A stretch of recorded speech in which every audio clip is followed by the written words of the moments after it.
Impressionism is a movement that began in Paris in 1874 when 30 painters exhibited 100 artworks in the studio of a photographer in Paris named Nadar. The Impressionists have common characteristics in their style. First and foremost was their new emphasis on capturing all of the activity of busy modern Paris. Paris has recently been renovated by Baron Eugene Haussmann under Emperor Napoleon III, and the newly urbanized context with the broad boulevards and all of the places of entertainment, such as Charles Garnier's Paris Opera House, become the new subject of modern art. In Gustave Calbot's Paris a Rainy Day, for example, we can see the new broad boulevards and the emphasis on portraying the activities of modern Parisians. Impressionist artists considered modern art to be artwork which captured a moment in time. The term Impressionism was coined from Claude Monet's painting Impression Sunrise, when a hostile critic looked at the artwork, noted the title, and coined the term Impressionism, applying it to the entire group of exhibiting artists. What the critic objected to was what he perceived to be a loose, rapid oil sketch done out of doors, all at once, alla prima, en plein air, which the artist had then failed to transform into a finished, realistic work of art. Common characteristics of Impressionist painting include loose, broken brushwork, pure colors and pastels, and the attempt to capture a fleeting moment in time in light and atmosphere. The Impressionists were influenced by the invention of photography, which was commonplace by the latter part of the 19th century. And you'll notice that in their paintings, they also seek to capture a moment in time in busy modern Paris, such as Camille Pissarro's La Place du la Théâtre, in which he renders all of the horse-drawn omnibuses in the city square, or Claude Monet's Saint-Lazare train station, in which he applies his Impressionist technique to capturing the blue puffs of smoke as they evaporate into the atmosphere. According to art critic Charles Baudelaire, modernity is the transitory, the fugitive, and the contingent. Monet's Rouen Cathedral, the portal, is an example of the series the artist did of a particular vantage point at different times of day. In this particular painting, the very busy, detailed, sculpted facade of Rouen Cathedral dissolves in the artist's use of light and color. This artist was interested in reflections and shadows, which here are comprised of complements of purple and orange rather than grays and blacks. The artist seeks to capture the optical sensations of light, atmosphere, and color, and does so by applying loose, broken brushwork in pastel colors. The Impressionists were also inspired by Japanese prints. Tokyo Harbor was forcibly opened to trade with the West in the mid-19th century, and thereafter examples of Japanese prints flooded Western markets where they were collected by the French Impressionists. Edgar Degas was particularly inspired by Japanese prints in terms of their asymmetrical designs, broad flat areas of solid color, and hard contour lines. Notice, for example, in Degas' tub, he's used the medium of pastel chalks to draw the contour lines of the female figure, and then has blended the colors with his fingers to create the effects of shading. He's also created a tension between the three-dimensional volumetric rendering of the human figure and the flat two-dimensional asymmetrical design of the background and the objects on the counter on the right. Mary Cassatt was an American artist from Philadelphia. She moved to Paris, where she joined the French Impressionists, and she was very inspired by Degas, who in turn, as we said, was inspired by Japanese prints. We can see that inspiration in the flat background patterns, the diagonal axis of the figures, the asymmetrical design. On the other hand, Cassatt emphasizes three-dimensional volume by applying chiaroscuro to the figures of the mother and child. And she preferred the subjects of young women as caregivers for children. Post-Impressionism is a movement that begins after the end of Impressionism. The Impressionists had their last group exhibition in 1886. The Post-Impressionists comprised primarily of four main artists: Van Gogh, Gauguin, Seurat, and Cezanne, were inspired by the new artistic freedom offered by Impressionism, the new bright colors, the modern subject matter.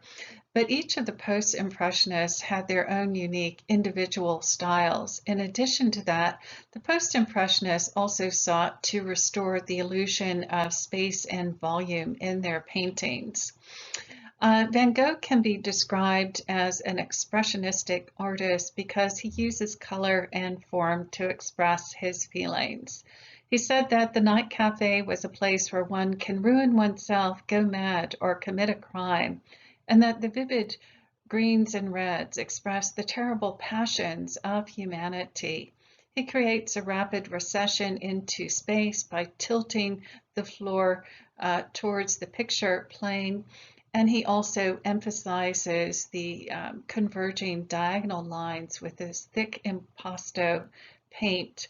Notice the very harsh, strident color harmonies in the complements of red and green. Van Gogh's Starry Night is probably his most famous painting. He's believed to have painted it from the window of the mental asylum at Saint-Remy, where he had voluntarily committed himself after cutting off his earlobe and mailing it to a prostitute. He did this drastic act after getting into an altercation with his friend Paul Gauguin, whom he had invited to Arles, France, to establish a new artist colony. Van Gogh would commit suicide just 1 year later. He was a very prolific artist, although he only sold one painting during his lifetime, and his brother Theo was a Parisian art dealer.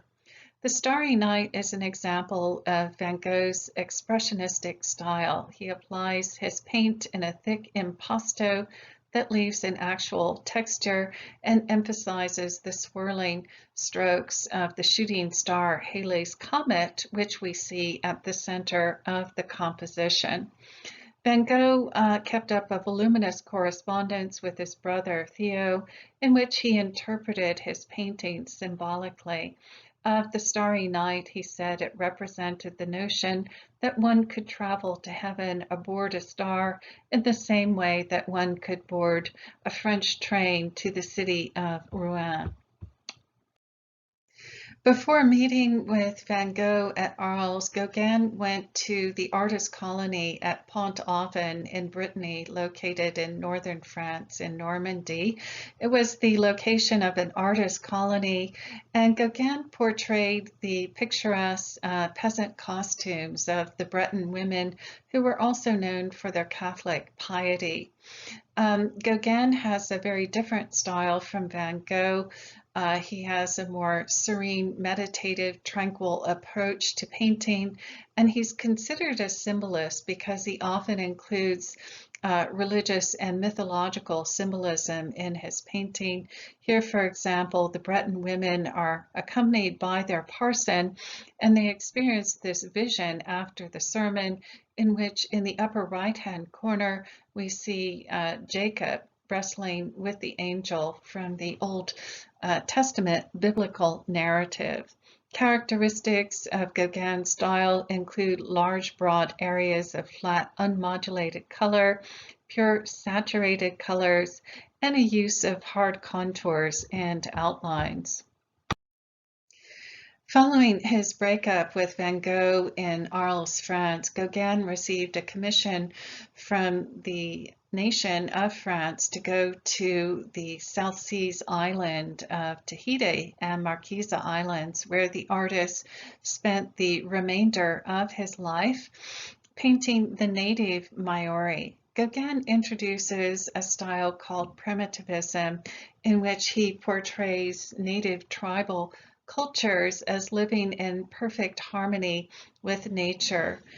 In the late 19th century, colonialism had spread around the globe, and as a result of that, European nations exported examples of tribal cultural arts back to Europe, where they were placed in ethnographic museums. So Gauguin was one of the first artists to draw on that inspiration and integrate it into his art. He lived among the native Maori. He learned their language, their costumes, their mythology. He even married a native Maori girl who bore him a child that subsequently died in infancy. In Gauguin's philosophical "Where do we come from? Where are we going? Who are we?" He creates a monumental overview of the stages of life in a tropical Garden of Eden paradise, using tranquil, cool colors, blues and greens, and of course large flat areas of solid color and contours that clearly define forms and shapes.